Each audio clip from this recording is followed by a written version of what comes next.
Welcome to Authors of the Pacific Northwest, where we connect authors with new listeners and provide advice to aspiring authors on the business of writing. I'm your host, Vikki J. Carter. So hi there, podcast listeners. Thank you so much for coming back to the Authors of the Pacific Northwest. And today I have the pleasure of introducing you to one of my new friends who lives close to me, so I'm so excited, Halie Fewkes. So Halie, say hello to the listeners. Hello, listeners. My name is Halie, and I am super excited to be here today. Well, I'm really glad that we were able to get connected to record. So listeners, Halie is super busy, so she's going to talk a lot about what she has been doing with her books and promotion. But we're kind of all in a hiatus right now. And so I was lucky enough to get her to record with me because of the hiatus. And I'm sure we all know what that is. It's the COVID virus. Pros and cons. Yeah, so there is some. So Halie, first share with our listeners what state in the Pacific Northwest do you live in?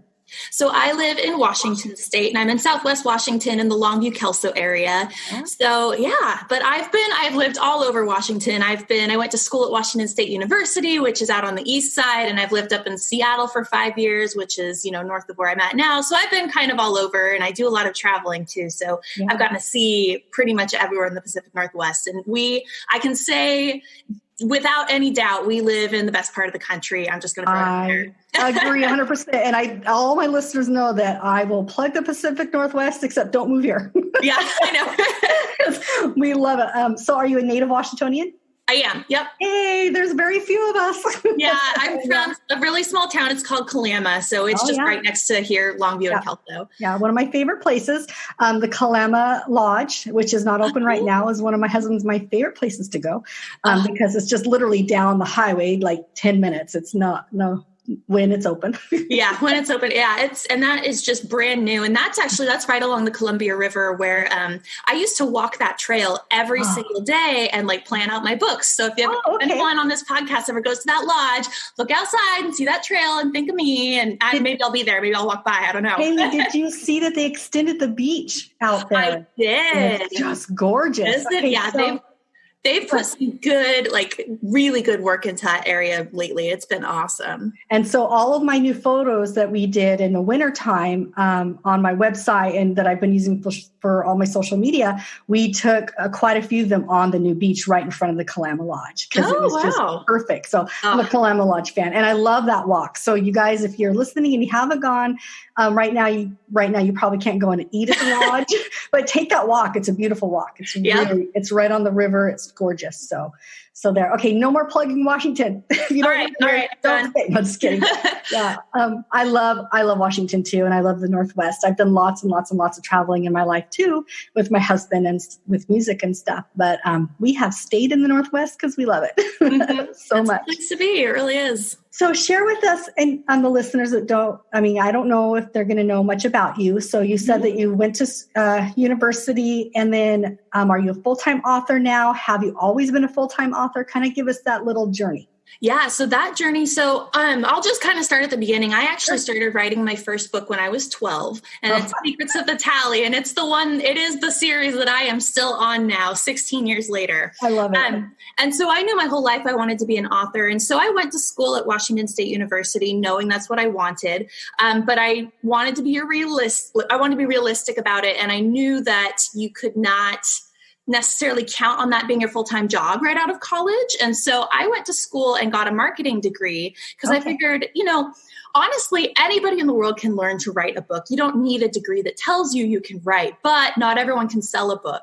And so I wanted, so I wanted that marketing degree, A, so I could sell the books. I knew I wanted to be an author, but B, because I knew I was going to have a day job, and having that business degree I felt was going to help me get that day job. Yeah. So I came out of college in 2013 and I went into banking. And as a creative type, that was extremely difficult for me. And I was in banking for 5 years as I got my book dream up and off the ground and going. And I actually have a crazy long story. I don't know how much of it you want to hear. Oh, you can share as much as you want. I love these stories because I have a lot of authors and also people that are wanting to write follow the podcast. And so these stories are inspiring. Plus they're inspiring to me because I still have a day job.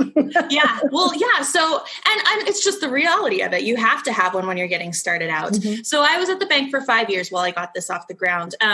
But I had a lot of people along the way who I like talked to. Anytime there was an author within like 50 miles of me, I would say, listen, we got to have coffee. I need to know everything you know. Yep. So we'd sit down and we'd have coffee and I would ask them, like, how did you get published? How do I get published? What is the secret? And what somebody sat me down and told me was, Halie, you have to go to a writer's conference.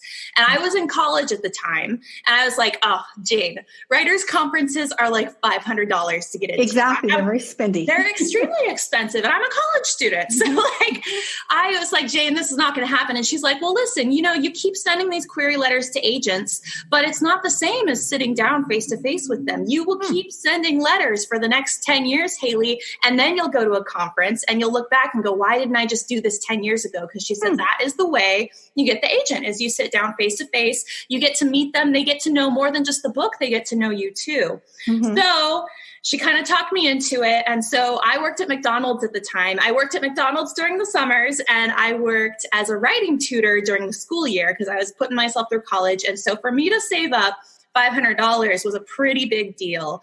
And also my first conference was going to be in New York. So I had to save up not only the conference fee, right? But then I had to save up enough for the plane ticket and the hotel.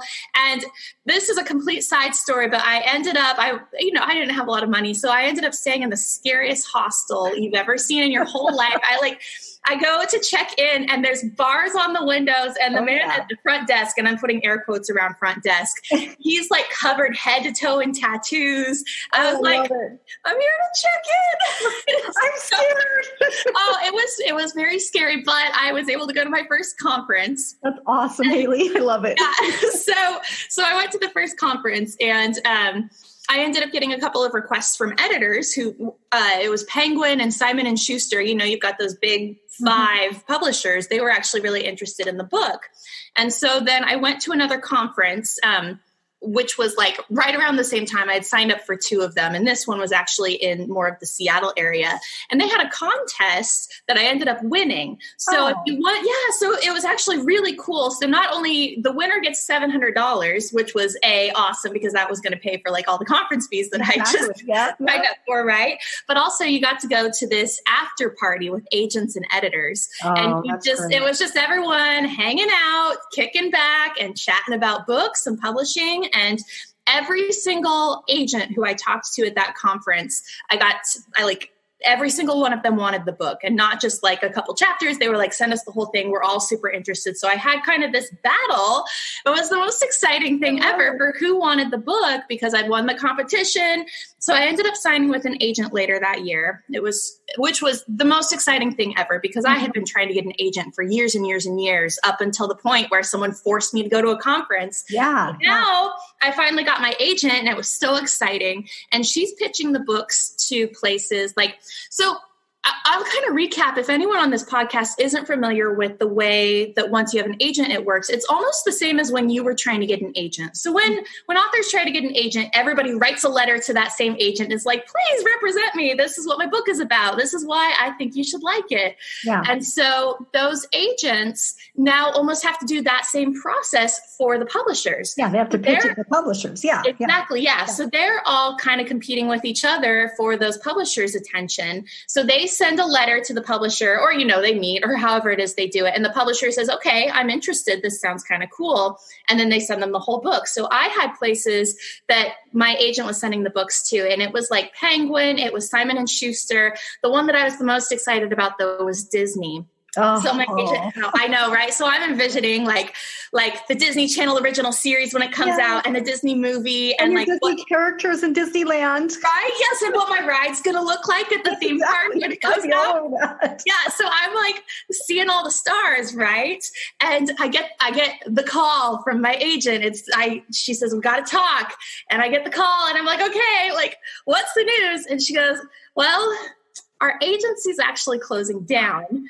And so they shut, this was crazy. They had been in business for 20 plus years, but the owner was retiring and they just kind of dropped all their clients. Oh, that's horrifying. Yeah. And so I had gone from like so excited, so close to the top of like maybe having that Disney deal, all the way back down to I'm a writer without an agent. I'm back to sending letters. And I was so burned at that point. I was like, I'm not doing this again. Yeah. And one of my big reasons was just the timing. I had at that point probably been working on it 10 years or about 10 years. Yeah. And I just couldn't go through it again. That it would probably take another year or two to get another agent, another year or two for them to pitch the book, and then another year or two for it to come out. And I was just, I was done at that point. And so what I decided to do was to self-publish. But I do self-publishing a little bit different than most people. I actually have almost no ebook presence really at all. I don't focus on ebooks really whatsoever. Yeah. So this is kind of an approach for those who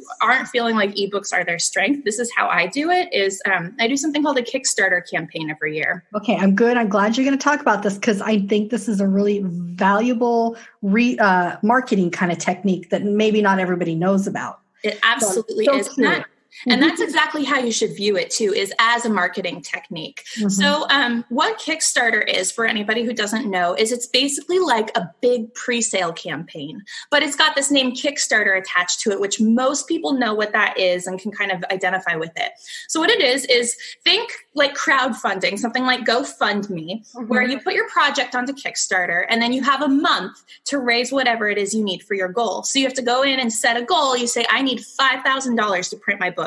But here's what sets Kickstarter apart from something like GoFundMe or other crowdsourcing campaigns is Kickstarter is all or nothing. So if you go in with a $5,000 goal and you don't hit it, if you make $4,992, you actually get nothing at all. So everybody, amount of work that you could put into it. Yeah, absolutely. And so you have to get you have to be pretty confident that it's going to work. And one of the things I caution people about is everybody kind of thinks they could just throw a project on Kickstarter and then all these random people will come and fund it. And it is absolutely not that way at all. The only people who will get on your Kickstarter campaigns are your friends, your family, your social media network. It is the people that you bring to the platform. Kickstarter is really only there as a marketing tool, as something that you can tell everybody, we have 30 days to raise this amount of money. And that gets people excited. They want to be a part of that.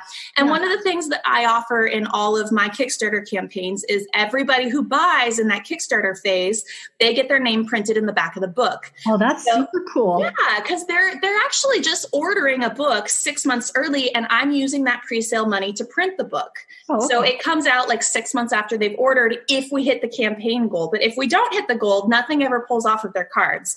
So everyone comes and pledges and says, I want a book for $25. And then if we can add that all up and sell enough books at $25 that we get to $5,000, then the project is funded. Everybody, the money pulls off their cards, and then I get to make my books, which is really exciting. That is exciting. But Kickstarters fail all the time. That's what I've heard. And I think that's why people are afraid of them. It is. And it's actually very terrifying because especially if you get close, how it's kind of hard to come back to all your backers, all your friends and family and be like, hey, remember that book you ordered? You never actually paid for it. You're going to have to order it again. Yeah.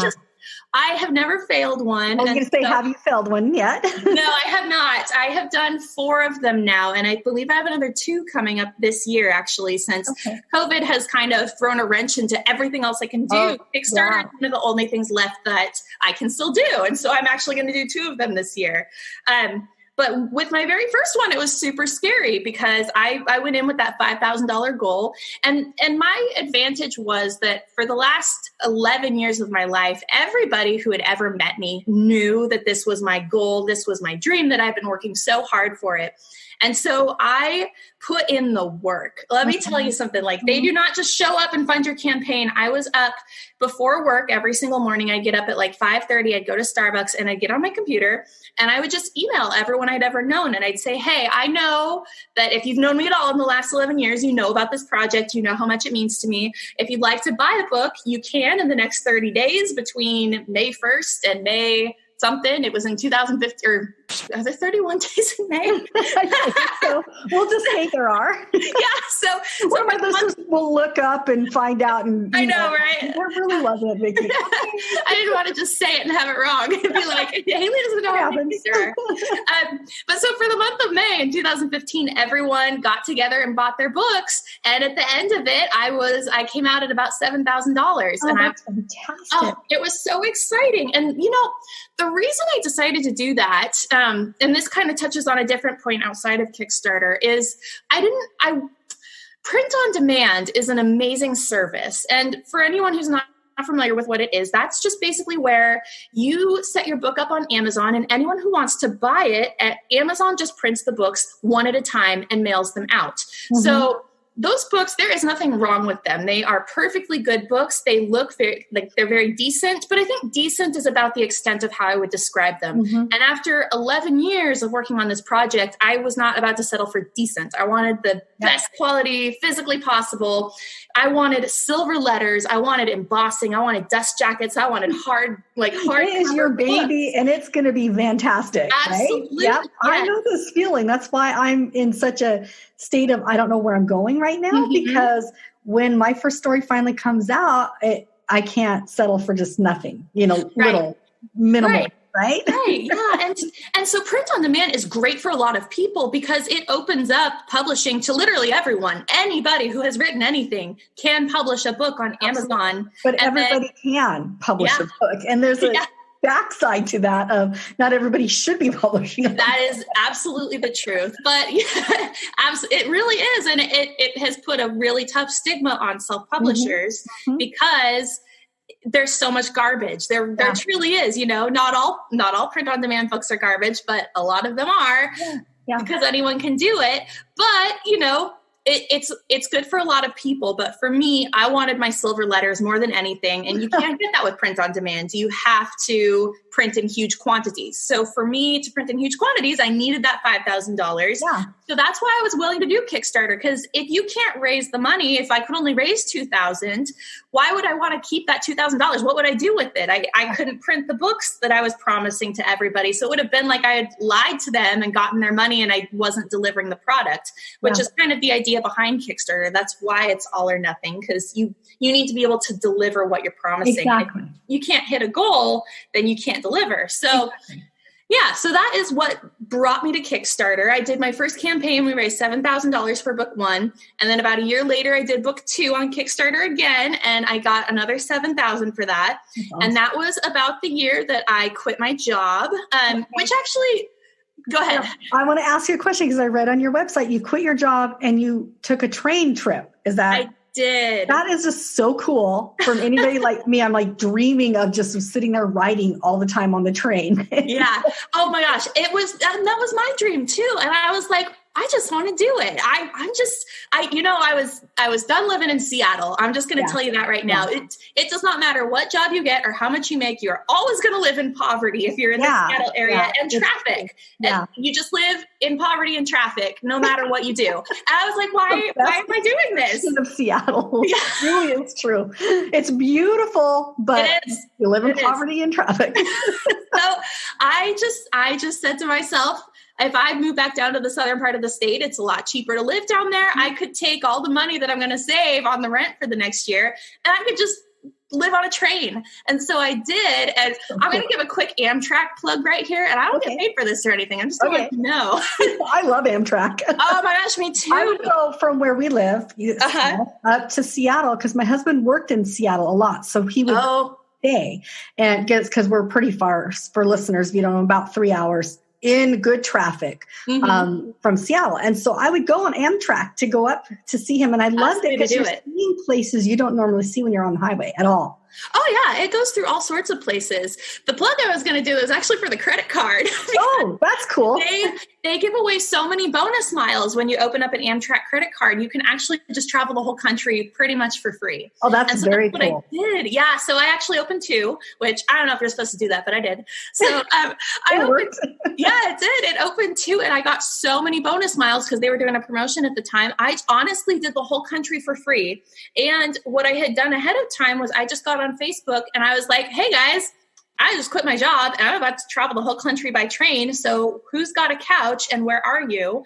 And I just went across all of America and I stayed on couches of, it wasn't like total strangers. It was either people that I knew or friends of the people that I knew. So, you know, we kind of had like a little bit of trust there ahead of time. I wasn't just showing up and crashing wherever, but that is what I did. I was on the train, like, a trip from Seattle to Chicago, I believe it's 4 days, if I remember right. So I would take the train like from, well, we're closer to Portland. So I'd take it out of Portland and then all the way over to Chicago. And then I'd take like a bus from Chicago to Nashville. Like, I'm just going to say, as much as I love Amtrak, I hate the bus. I will never the buses are not great. It's terrifying. Yeah. Oh. And it's stinky and just sketchy, and you just really aren't even sure if you're going to make it to your next destination. It's so true. So I don't recommend the buses, but I love the train. So yeah, I just traveled and I just wrote my third book. I just sat, and they've got this lounge car in every single train where all of the cross country trains have them, where they've got huge windows that like go up above the ceiling of the train. And you can just watch as like the huge cliffs go by when you're going through Utah and these gorgeous red canyons.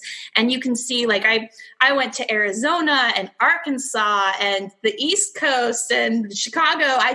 Anywhere that somebody had a couch that I could stay on, I would stop and I would see what there was to see. We were going through these massive caves and like just all of these cool things that were such great inspiration for writing. And then I get back on the train and go to my next destination and I write the coolest cave scene you've ever heard of when I'm traveling to the next place. So that's what I did for about a year.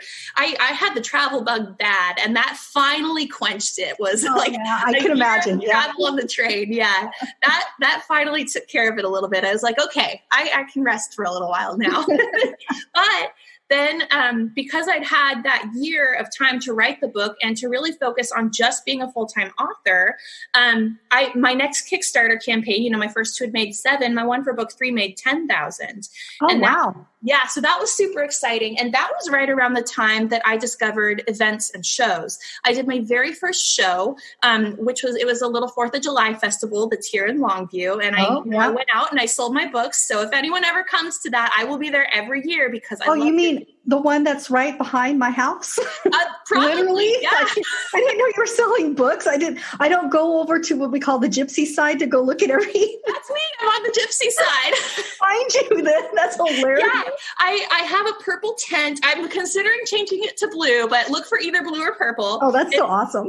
Yeah. And so I went to that event and I was like, I don't know if this is going to be good or not, but I brought a couple boxes of books and everyone was like super excited about them. And anyone who would come by, I was giving away little packs of bubbles too. So any kids that would come by, I'd give them a little pack of free bubbles that said Secrets of the Tally on them, which is the name of the book. Now I distinctly remember my daughters came back and told me there was an author there. You were there this last year, right? Yeah. Uh-huh. Yeah, my daughters came because we don't really leave our backyard. Our backyard literally is you go out the alley and you walk down to where the fireworks are at. So my gosh. In our yard and barbecue and all the kids, they don't live with us. So they all have their friends and their boyfriends and whatever. So and fun. They park here and we just do all the barbecuing. Uh-huh. And then the minute the fireworks start, my husband and I walk out the alley and we go right in front of where the police officers stand because nobody's standing there. Yeah.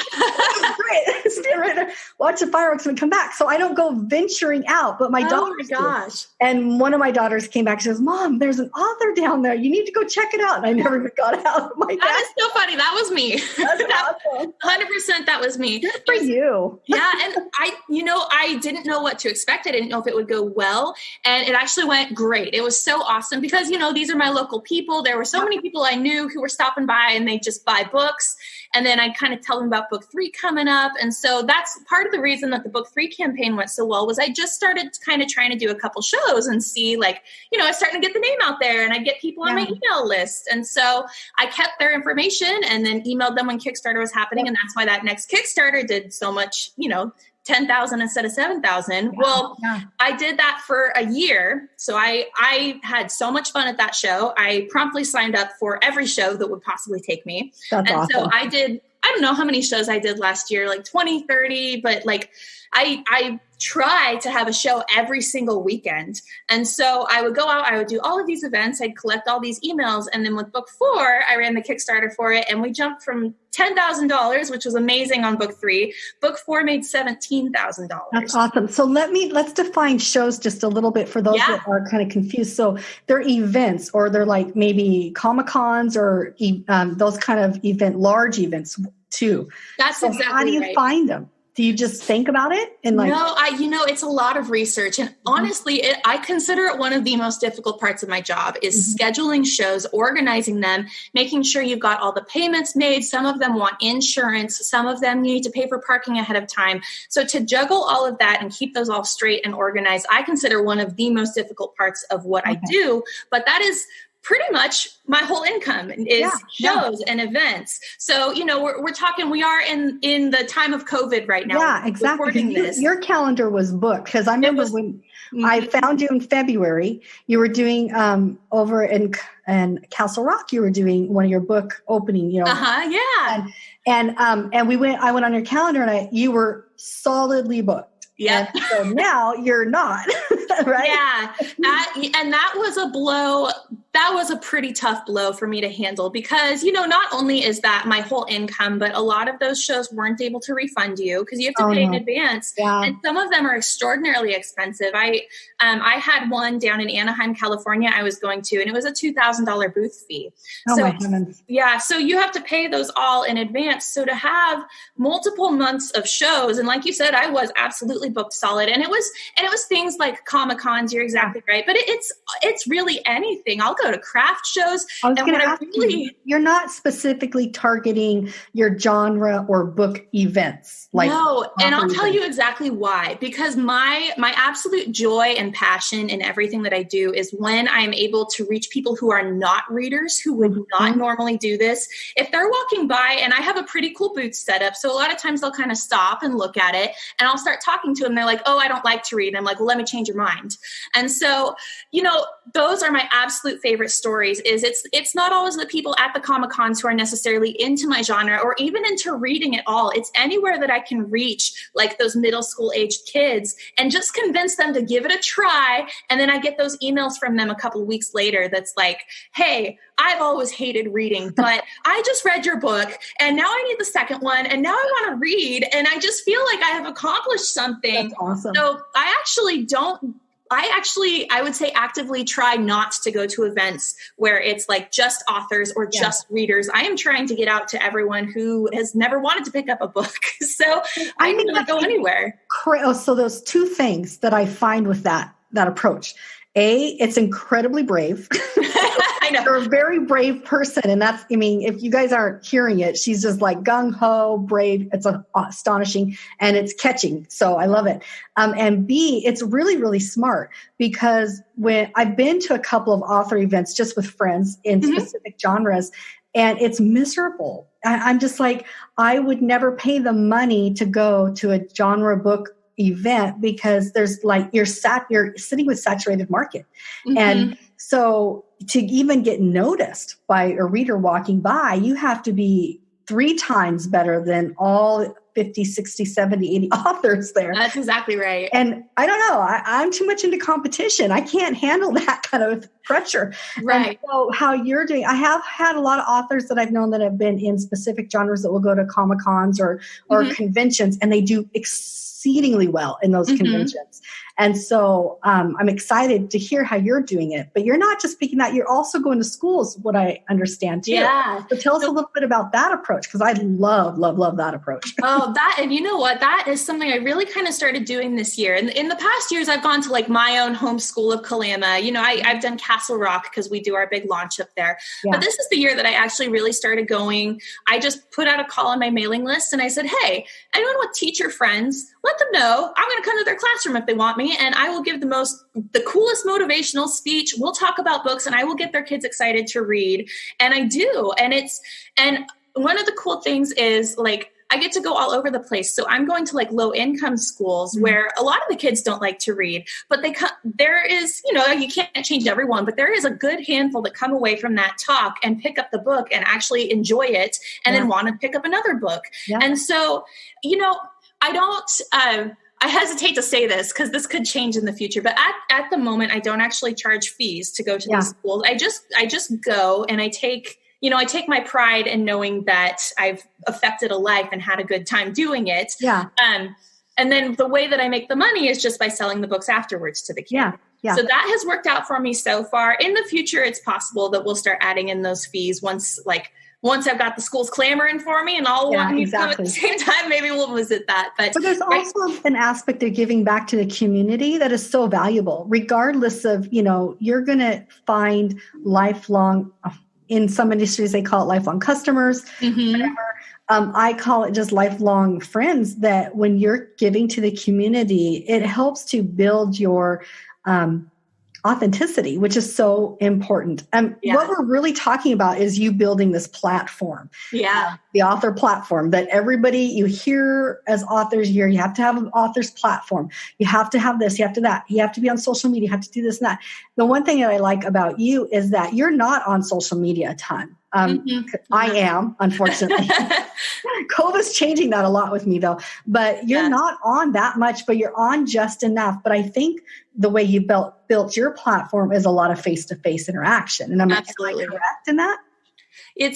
That's just what I found worked for me. I've gone through phases where I hit the social media really hard and like I would Instagram every day and I'd be super interactive with everyone on Instagram. And like, I'd send free books to Instagrammers who had really cool Instagram accounts. And I could see the return on my Kickstarter campaigns. I can see how many people are coming from Facebook, how many are coming from Instagram, how many are coming off my email list. And it was always, so I'd always done Facebook. So on my first couple of campaigns, most of my people came from Facebook. I really didn't even have a mailing list. Facebook was kind of my big thing. And then I did a year of hard Instagramming of like, I was on that trip, I was on the train. So every time I was in a different place, I'd take a picture. Which is perfect for Instagram. Oh yeah, absolutely. Perfect. Yeah. It was awesome. And so, I know I had content constantly. It was awesome. So I hit Instagram really hard. And that campaign, that was for book 3. I had 3 times more followers on Instagram than Facebook. Facebook still came out with 3 times more revenue than Instagram. Yeah. I kind of get that feeling. Because I've been very heavy in social media in the last 6 months, like super heavy. And I do enjoy it though. If I didn't enjoy it, I wouldn't be doing it. Yeah. But I have found there's a different approach to Facebook and a different approach to Twitter and a wholly different approach to Instagram. And there's different individuals, like how they respond is completely different. I haven't formulated all of that because I'm not making money on anything yet, including my podcast, 2.5 years into it, right? But that's not why I do it. I do it because I love it. Yeah. But I have found the reactions are so very different in each category. So it doesn't surprise me that your Facebook followers are going to be the ones that are going to translate to the dollars versus Instagram, which is, I love my Instagram community and I love my Instagram, but I'm not counting on them to be picking up my books anytime. Nope, they are not your buyers. It's just, they're just not. No. I could see I definitely had more Instagram buyers than the year previously, but not enough that I would justify going as hard into Instagram as I had the year before. Yeah. But then that next year is when I did like my first full year of shows before book 4. And that's when we saw the jump from a $10,000 campaign to a $17,000 campaign. When the numbers came in for the book 4 campaign, I had, I had not really invested a lot in Instagram that year. So just abysmal, like hardly anything on Instagram. And then Facebook, pulled in good numbers like always, but my email list, I think tripled Facebook. So it was those face-to-face people who I'd met, who had shaken my hand, who had gotten to see me in person and hear the story and hear, just have a real investment in it. That is, I can quantifiably say that is what has worked for me, is the face-to-face interactions. And so with this whole quarantine, it was so hard. I started getting in cancellation after cancellation. First was Emerald City Comic Con, which you would have had to convince me the world was ending to ever believe Emerald City Comic Con could be canceled. That is 100,000. And it's probably canceled first. That was the first to go. Yeah. Emerald City and then WonderCon down in Anaheim. I was so excited for it. It was actually, I've never been to Disneyland. And so that was going to be my very first trip to Disneyland. We were staying right across from the park. WonderCon was the next to go. Savannah, Georgia Comic-Con came shortly after. And then I had like a women's show in Vancouver. I had, I think, 3 school visits that all had to cancel in a row. There's a Harry Potter event that is one of my favorite things in the whole world, and that canceled. I just lost the Berry Festival in Tacoma. There's a Cherry Festival in the Dalles. Every one of them had to get shut down. And it for a little while, it was pretty devastating. Yeah, absolutely. It was it was really tough, but I have a project going on right now that I had at least one normal thing to cling to in all of that. And that is that I've been doing a kid's book, actually. So my whole series has been young adult and it's fantasy, but book 4, when it came out, it has a puppy on the cover. And this puppy is like the star. Anyone who comes by my booth, that is the number one thing they see is the puppy on the cover of book 4. So I've had this idea just rolling around in my brain for a year or 2 now of this puppy needs his own book. And so in November, December of last year, I started like putting out the call to hire artists of I want an illustrator to do a full kids book. And I just found the most amazing illustrator in the whole world. Her name is Angelique Moden, and she lives here in Longview also, actually. Oh, no, really? Yeah, we met at a show. We met at a bazaar. It turns out we are actually like just a couple of streets away from each other. But that's just crazy because I know. I'm in Longview. I've been here for I don't know how long. And I'm like, I didn't know you guys were around here. I know. There's wild talent in this area. Tons and tons. Yeah. So we met at this really small little elementary school bazaar when we were selling to the Christmas crowds last year. And, it was funny because I kept like peeking over at her booth. And it turned out later, I found out she kept peeking over at mine because she's always wanted to be a children's book illustrator. Oh, that's so awesome. So we have that going. So actually I have another Kickstarter coming up, and I believe this episode will release in June, which is going to be, I can just say it, my Kickstarter should be going like right now. So it is coming out in June. So listeners, jump on Halie's Kickstarter. Be a part. That's so great. It's going to be really fun. That's awesome. Yeah. So it's, this is a real time of uncertainty because of the whole COVID I know our economy is really going to be hurting. And so I don't know what to expect. I don't know if this could be my first failure. I don't know if we're going to do really well, if everyone wants to rally together and support their local author. I just don't know what to expect out of it. But I know that I have a really good base of people who want this book, who are really looking forward to it. And so I've had a lot of conversations with people about, gosh, should I delay it? Should I push it back? Should I do this and that? But with all the stuff getting canceled and delayed, I didn't want to do one more delay in everybody's life. Yeah. This is such a fun, uplifting book. It's puppies and baby dragons. Oh, gosh. Cool book. I know, right? So we need this. The world needs this in this time of uncertainty. So we are going to actually go forward with the Kickstarter campaign for the whole month of June in this glorious year of 2020. Yes, 2020. I was telling everybody at the beginning of 2020, 2020 is my year. Oh, no. I was going to launch my online courses for authors, researching, and I was going to launch my services for authors to help them research. And I had everything all ready to go, and pretty much just in March, I got hit. Not only, we got hit with the COVID, but I also work full time with students all over Washington State in an online university. And so they were all enrolled, ready to go. And literally I turned from a academic advisor to an emotional counselor. And so the first 2 weeks when this got started, it was just horrendous. And I was having students that were sick, and I was having, and I communicate with them every day. I communicate with a handful of them every day. And so I got hit with like 3 weeks of solid stress headache. I couldn't write. I couldn't do anything. And I'm like, I just got to pause. I'm at that state where I have to pause. And I was a little nervous that my creativity was never going to come back. And I met with our writers group. I have a writers group I attend, and we meet every 2 weeks. Mm-hmm. And the first 2 we've done, I've hosted them here on Zoom and had to teach a couple of them how to use Zoom. It was really cute. But I haven't been able to contribute. I haven't been able to give them any of my work because I'm just like, I can't. Creativity right now. It's starting to come back.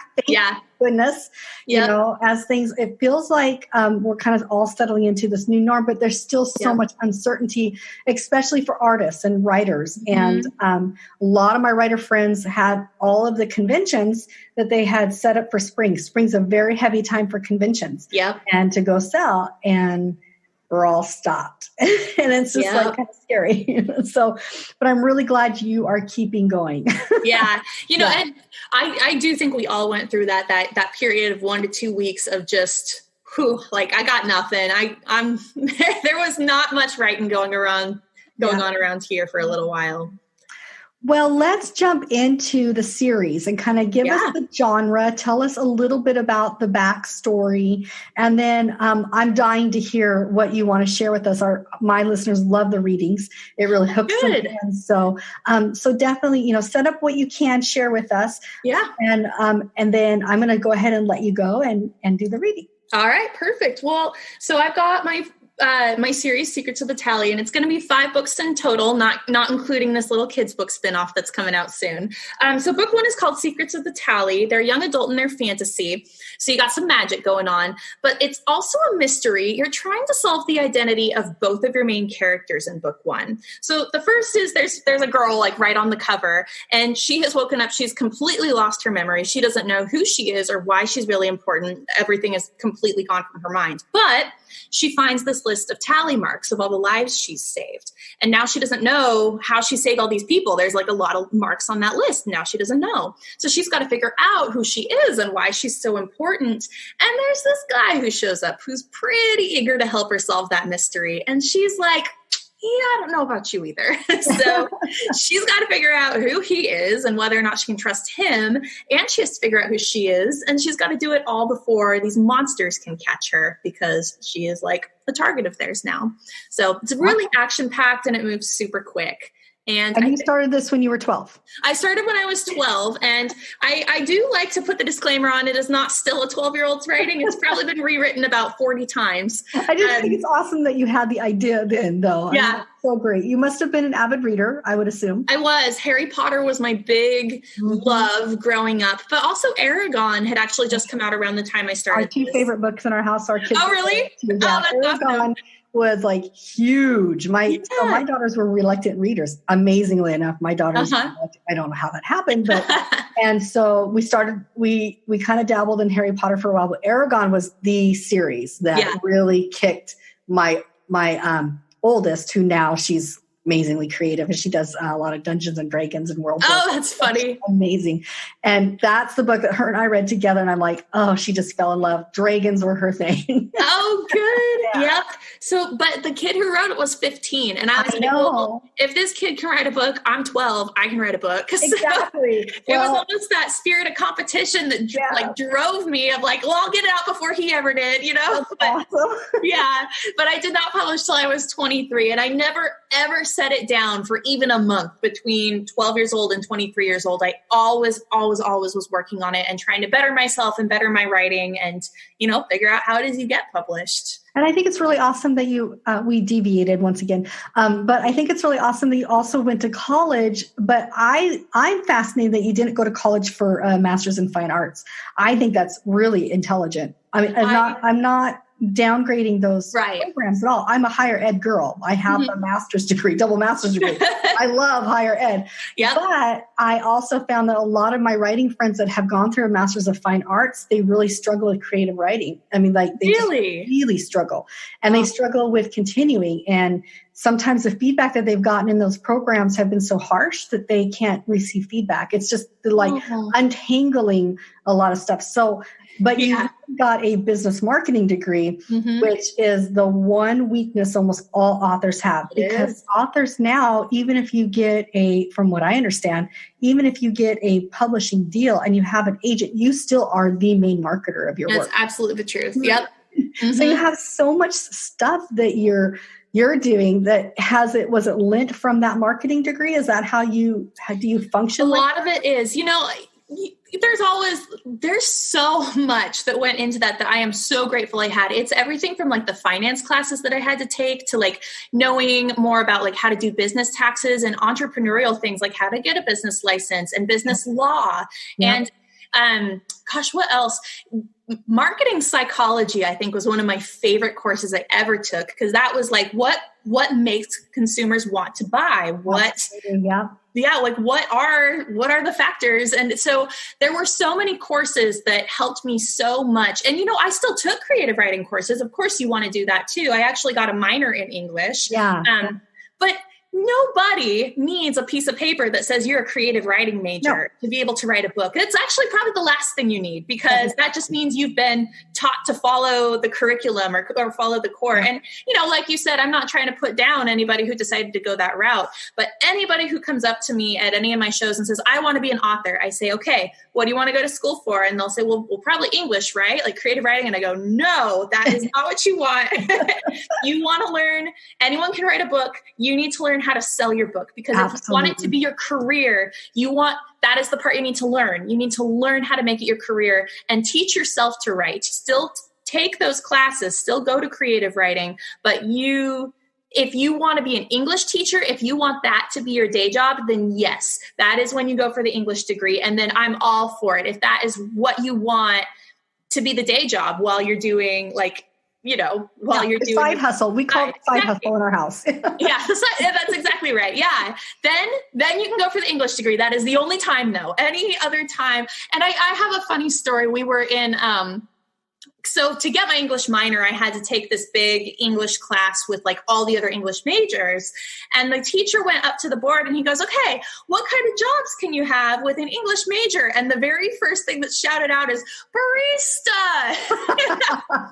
And everybody laughed. Though, right? Yeah, well, we all laughed because, it's the painful truth, right?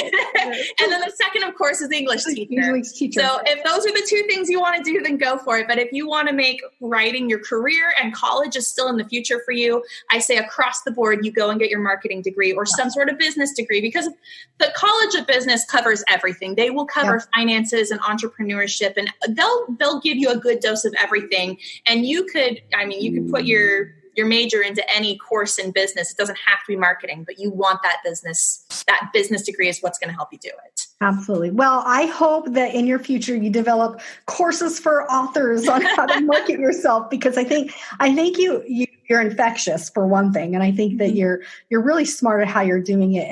And what you're really talking about for authors is really building a platform. And that's something I hate when I hear that word author platform. I'm like, what does that mean?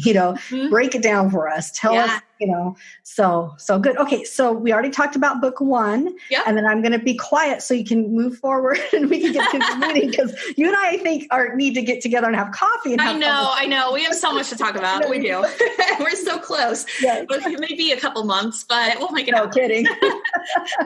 So with book 2 and 3 and 4, I can't actually tell you too much about them without spoiling, because book 1 is that big mystery, right? And once you figure out who your main character, Allie, who she is and why it is she's so important and how she saved all these lives, that is what unlocks the whole can of worms for the rest of the series of how it turns into 5 books. So book 2, I'll give you kind of a little hint about it. So book 2 is called Catching Epics. So I can tell you what an epic is. So everybody in the world gets a power. Well, not everybody, kind of like a handful of people are born with powers, but you only get one power each. So you might be able to control fire or ice or lightning. It's kind of like think X-Men, like everybody just kind of has one specialty, right? But there is one kid born in every generation who gets all the powers, and they're called an epic. So they're going to be they're kind of destined to be like this big, amazing superhero, right? So the problem is there's one born on the human side and there's one born on the monster side. So there's really 2 epics in every generation, and they're actually destined to grow up and be these amazing combatants, and they're up in the sky throwing lightning at each other. They're very, very cool. But Catching Epics is about, they're still pretty young. And so in book 2, it's about kind of trying to track them down before they are super mega powerful, and they are the only 2 who can cancel each other out. So that is kind of a little bit of book 2. And then book 3 is called A Deal for 3. And book 4 is called To Wear the Cloak. And that's the one that has the puppy on the cover. And if you guys ever want to visit my website, it's called secretsofthetally.com. And you can see pictures pictures of that cute little puppy and what's going on. And the website's wonderful, and it will be in show notes, everyone. So, you're probably not driving down I-5 listening to this right now. Probably at home. So hop on the website and look. Yeah. So take a look. And since it's June right now, I'll have links on there to the Kickstarter campaign. So that'll be really exciting too. But yeah, that is kind of the series. And then there will be a book 5 is going to be the very last one. But in the meantime, I have the kids picture book coming out. And I also am going to do a prequel this year of everybody's favorite monster character. It's going to be from his point of view. So it's going to be very fun. So let me ask you this quick question before you do your reading, Halie. Mm-hmm. When you started the story idea back at 12, did you know it was going to be a 5-book series, or did you know it was going to be a series? I think I suspected 3 books when I very first started. I kind of had an idea for where I wanted to go with it. Honestly, the idea that I had when I was 12 years old is not even remotely even related to the way that it went. It was awesome. 180 degrees, 1,000,000% different. It was not at all it didn't end up at all the way I thought it would. But I think in the beginning, I suspected 3 books. For a while, I had 3 books planned. And then when I was in college, I had a creative, what was it? It was young adult literature class. And the final project was that you had to write the beginning chapter of a book. Yeah. And I was like, well, I don't want to just submit my first chapter, my first book. That's an easy A. Right? I know. So what I submitted was I wrote kind of like a different character's point of view from the story. Because in book 1, and the book 2 that I had planned at the time, there's like a second set of characters who is equally as amazing to the main 2 in the series. And I was like, gosh, what if I wrote one from their point of view? And I wrote the first chapter of it and I brought it to my class and everyone was like, where's the next chapter? You have to keep reading this. It's so good. And I was so in love with it that I was like, oh my gosh, I have to write from this character's point of view. And so I didn't want to get rid of my original characters. So I actually ended up tying them together. But the 2 new characters added so much content to that 3-book story that I thought I was going to be doing that I knew immediately I had to make it into 5. And it actually works out really, really well because Secrets of the Tally, if you take a look at any of the covers, there's like a hidden set of tally marks in all of them because the whole series is about tally marks, right? Yeah. So I have been doing this and nobody has known this, but on the side of every single book, it says book 1, book 2, book 3, and book 4. And if you look back on the very first book I ever published, you'll finally notice now that book 4 is out, they're actually tally marks. So it looks like Roman numerals if you're not thinking about it until book 4 comes out and it's 4 hashes instead of an IV. Yeah. And then book 5 is going to be that full set of tally marks with the 1, 2, 3, 4 and the slash. Nice. So it's going to look like it was complete and absolutely made to be like this from the very beginning. So I knew at that moment it was going to be 5, and I have had that plan to have the tally marks on the side of every book since I knew it was going to be 5 books. That's so awesome. 10 years ago or something. Okay, authors of the Pacific Northwest listeners, you heard it first. I know, right? That's really, really cool though. I love it. Yeah. So there's a lot of fun, hidden details, and I take a lot of pride in all the details. Yeah. I love it. Okay, so let's set you up for your reading. All right. Share what you need to share prior to the reading to get us in the story or however you're going to do it. I'm going to go quiet. All right. I'm actually just going to start at the very beginning of book 1. So I don't have to share anything. I'll just get you right in there and hopefully you guys enjoy. Awesome. All right. And if you do have a book in your hands, I'm flipping to the first page right now. There's a really cool map at the front. So check that out if you end up buying a copy. You can actually, I am going to throw this in real quick. You can buy copies of the books on my website at secretsoftheTally.com just in case you decide you need one. Even during this Kickstarter craze and everything, you can still buy them on there. Nice. Let's get into this reading though. So we'll start with the prologue. Sometimes when the sky was cloudless and the birds sang loudly enough, Margaret forgot that strolling wasn't allowed. A light breeze and a warm day were almost enough to make the forest seem harmless, and so she followed behind the 2 kids in her care without any sense of urgency. In fact, she found herself smiling when she realized they were holding hands. 11 seemed a little young to her, but the kids had been best friends for years. She'd known this was coming. All was peaceful until a shrieking scream echoed from ahead and froze all 3 of them to the trail. Margaret quickly hissed, "Back to town, now!" This was her worst nightmare, made even worse as her son took off toward the danger. His best friend, Ebby, darted after him, and Margaret was the only one left rooted to the ground in shock. This couldn't be happening. If there was an Ascali ahead, it would rip them apart. "Rachuan, no, come back," she cried, forcing her limbs to pursue, suddenly sprinting as only a panicked mother could.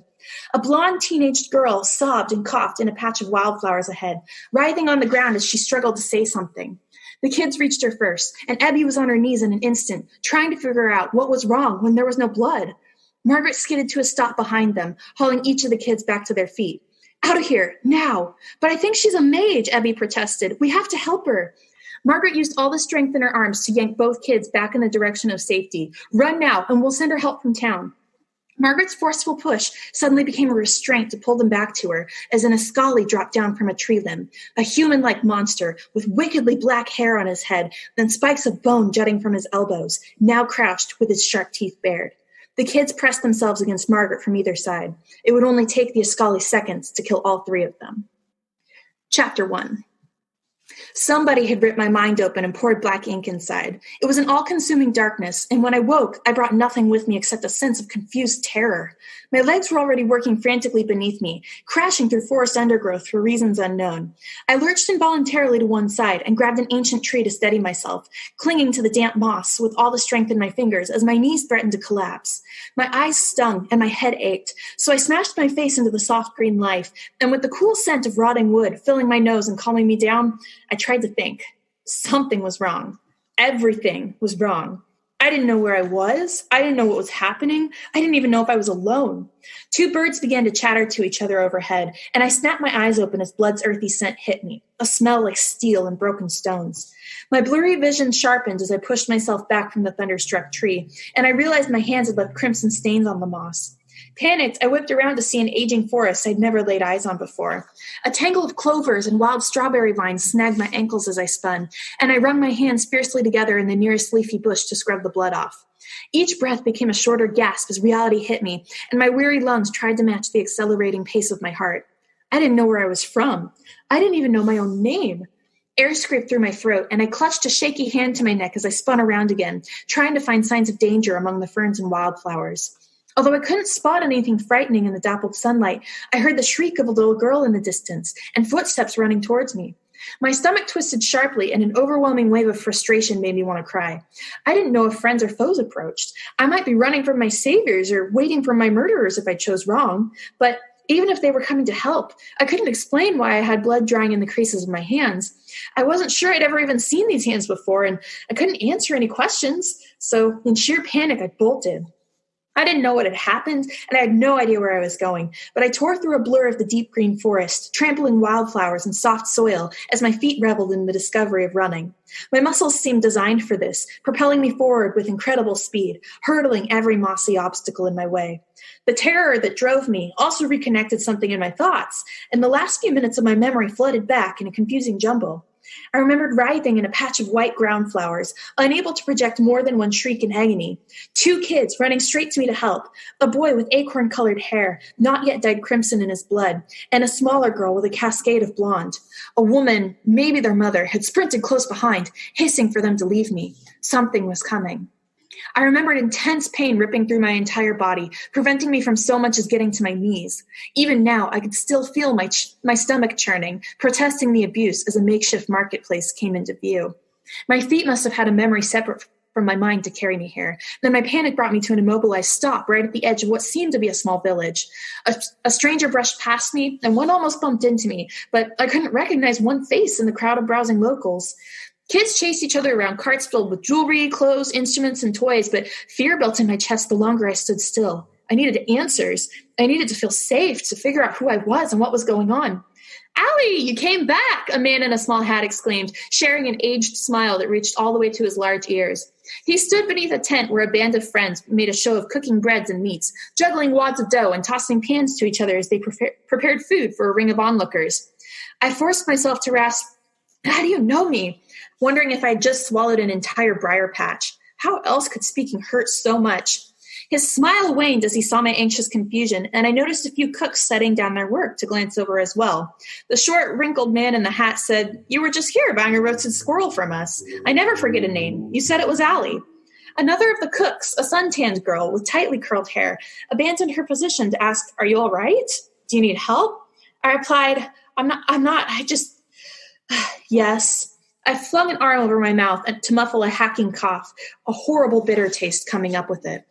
Shouting drew the crowd's attention as a man with a bow arrived at the village's edge. "There's been an attack in the woods," he told the marketplace. "Margaret is dead and her son badly hurt. We spotted a girl running from the scene, straight towards town, tall, with long blonde hair. That was me, and my face betrayed my terror as I scanned for the best route of escape. The curly-haired girl grabbed my arm, boring her large eyes into mine. "Do you need somewhere to hide?" she asked. As soon as I nodded, she pulled me beneath their baking tin with surprising strength to hide me under a cloth-covered table. Completely concealed, I immediately pressed my face into the dusty grass and peered out to make sure nobody was pointing in my direction. I wasn't about to put total faith in the group of strangers, not when I still had 2 legs and the ability to breathe. The girl jumped into the air to catch a flying pan of food, and she emptied its contents onto a plate, laughing easily as though nothing was amiss. Maybe she could be trusted after all. My entire body took advantage of the temporary safety and settled into the dirt. I was about to breathe a sigh of relief when my entire situation crashed down like old-growth timber in a storm. Branches of terror drove straight through me while 1,000 suffocating leaves bore pressure on my ability to think. How could I not know where I was? How could I not know who I was? My heart hammered faster with the fear of uncertainty, and I tried to calm it. "Don't cry, don't cry, don't cry." I squeezed my eyes shut so no tears could escape. But how had I even gotten here? I racked my brain, looking for any tiny bit of information in the emptiness, but there was nothing to find that hadn't happened in the past hour. I curled my knees up to my chest and focused on my breathing. I only knew 2 things. My name was Halie, and something horrible had just taken place. I grabbed the blonde tangle that reached to my waist and pulled it out of the dust so I could tug my fingers anxiously through the knots. Toying with it helped me feel real and kept me calm as I tried to at least piece the vicious attack back together. The memory was dreamlike. Small details trickled through, but never the entire picture. The mother yanking the kids to their feet, telling them to leave me, to run back to town. Me trying to agree with her as I choked and squirmed. Run, leave me.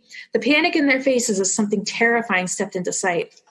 I snapped my eyes open and focused on the stuffy warm air around me, pushing the image of the predator as far from my thoughts as I could. I twirled my fingers through the hair I had managed to detangle and used my other hand to poke at the rest of myself.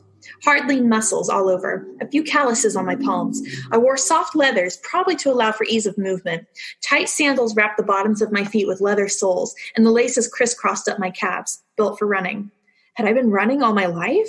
Probably. I'd have to keep running if that thing in the woods ever appeared again. That human-like creature with cloudy eyes and bared teeth, grinning wickedly at the sight of a woman, 2 children, and me. I shivered as I remembered the spikes of bone jutting from his elbows, jagged spines that could easily impale and kill somebody standing behind him. He had snapped his attention between the 3 standing over me with movements that were eerily jerky, like an insect. I shook my head, trying not to relive the moment when he slammed the little boy into the dirt.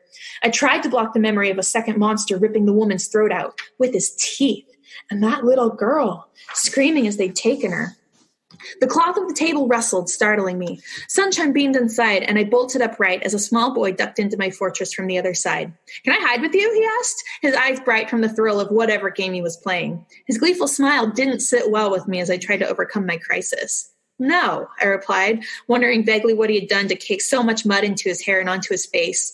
The little boy looked like the lone survivor of a great battle and like he'd rolled in the aftermath. I expected him to leave after my unwelcoming reply, but he settled onto his heels instead, frowning now. "Are you even playing?" he asked. I sank my palms into my eyes in disbelief. "No." "Well, what's wrong?" he asked, folding his legs across each other to make himself comfortable. "I don't recognize you. Are you one of the travelers coming through today?"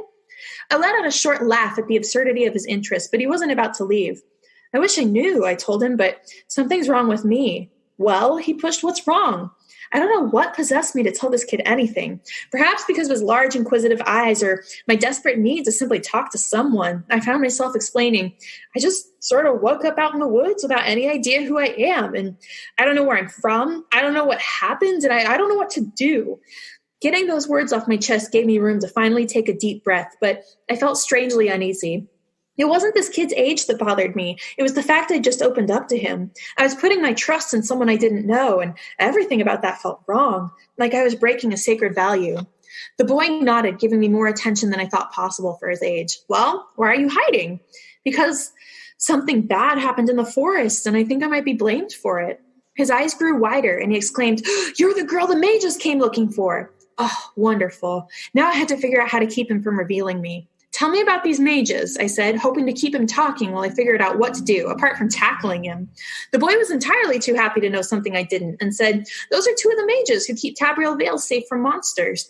I don't know their names, but one of them has the power to use fire, and the other is an ice mage. I knew mages could only have one power, so if these two wielded fire and ice, they wouldn't have any magical ability to track me down. I knew that like I knew a rock would fall if I dropped it. It was just the way things were. Are there other mages around? What did you call this place? The boy scrunched his eyebrows, confused. There are mages everywhere with the Eclipsable tomorrow, and this is Tabriel Vale. Don't you? He gasped as understanding finally reached his eyes. You've really forgotten everything. Just about, I said, not loving to admit it, but I think there's a difference between knowledge and memory, you know? I've only forgotten names and events, faces and places. But I suspected I hadn't entirely forgotten them. In the midst of my confusion and terror, my feet had brought me to Tabriel Vale, my best bet of finding safety and answers. My survival instincts had simply kicked in to save me, and that thought was intriguing. I wondered if that was all I needed to jog my memory, a little life-threatening danger. The noise from the market began to trickle into me, and I heard the old man beneath the tent call, "One baking show special, sweet sauce and sliced roast." And the whole crew answered back, "All grilled to perfection and served on wheat toast." Every order had a prearranged call and a specific response, but I focused on the conversations outside to see if I was likely to escape the town unnoticed. Most discussed money or longed for the items on display, but I also heard several kids talking. A little girl said, "We haven't found Leaf yet," and a boy answered, "Good, let's just leave him." I glanced at the mud monster beside me and said, "I'm told my name is Allie. What's yours?" "Leaf," he replied, smiling as though the name itself made him happy. I felt an immediate irritation with the kids outside for leaving him out of their fun. "What else do you know about yourself?" Leaf asked. "Nothing, really. Did you find anything when you searched your pockets?" Pockets? Why hadn't they crossed my mind yet? I plunged my hands into the small pockets on each pant leg. One came up empty, the other closed around a folded scrap of paper, worth more to me than gold. I jerked each fold apart in haste, ready to find incredible knowledge between the creases. As I undid the last doubling in the paper, the dim light only illuminated a few sloppy and disappointing lines. Leaf got anxiously to his knees and exclaimed, "I'm too little to read. What does it say?" "It says, Allie, I'm volunteering for the Eclipsable setup today with Wes, and I probably won't be back to the Dragon until it's dark. Your sister, Liz." I set the paper down and said, "Well, at least I know I have a sister, one who's clearly never held a pen before." "And you're from the Dragona," Leaf exclaimed. "That's where they train kids to become mages. They just recruited me too. And if you live at the Dragona, you must have a power, or you will someday. Do you know what yours is?" "I barely know my name," I replied, "so no." I fixed my gaze on the note in my hand, trying to connect the names with faces or images of any kind. Liz, West, the Dragona? Nothing. Empty thoughts about my home and my sister just didn't jog my memories like overwhelming fear had. "Leaf, when are you going to the Dragona? And how are you getting—" I froze as a large pair of boots stopped next to the table. A hand lifted the cloth covering, and sunshine from outside momentarily blinded me. And that is the end of chapter 1. Oh my gosh. Now I know why everybody's loving your books. What a great way to get started. I'm totally hooked too. I got to finish it. Oh, good. I love to hear that. That's awesome. So listeners, if you loved what you heard, which I'm sure you did, definitely hop on Halie's website and get the first book and get through the series. So you can also jump on the Kickstarter and get the, yes. What book will it be again on Kickstarter? The one on Kickstarter is going to be the kids' picture book, and that's going to have the puppy and the baby dragons. So you can still get all the other books on my website, but there will be a deal on that Kickstarter where you can actually get the whole series. So you could get all 4 books plus the puppy book. The only thing is you have to wait for them until they're printed. Whereas if you get them on the website, the cool thing is that money goes straight towards me. So I actually hand pack those books and I mail them out to you. So it's very fun. And all the boxes are packed with love. You can actually see a little video on there that shows you how it's all done. I saw your when you got the shipment last week on Facebook. I'm like, what is she doing? Why does she have all those books in her house? My poor house. I have it split. I have half of them at my boyfriend's house and half are at my house, my parents' house. And so it's huge. It's truckloads full of books. They're just everywhere. They take up multiple rooms. So I've got they're everywhere. It's a disaster. I love it. But I love it too. It's really good. Well, Halie, thanks so much for being here. And I'm going to definitely want to have you back after everything's done with this last Kickstarter. We can do an update, see how things are going. That'd be really fun. you want to, I mean, I've got all these ideas that maybe Halie and I need to do some other kind of workshop-y video things because she's got a lot of great insight to share with everybody. So that is so true. And I will talk about that off camera. That sounds great. I can't wait. Awesome. Well, thanks so much for being here. You're very welcome. And thanks for having me on. I had a really good time. Thank you for listening to the podcast. We hope you enjoyed the episode as much as we did. Follow us on social media and sign up for our newsletter where you can be entered automatically each month to win a signed free copy of a book from an author that's appeared on the podcast. You can find out more at our website, www.squishpen.com. And finally, if you're an author in the Pacific Northwest and you would like to appear on the show, you can find out more on our website. So until next week, I hope you enjoy the journey. This is Vikki J. Carter signing off.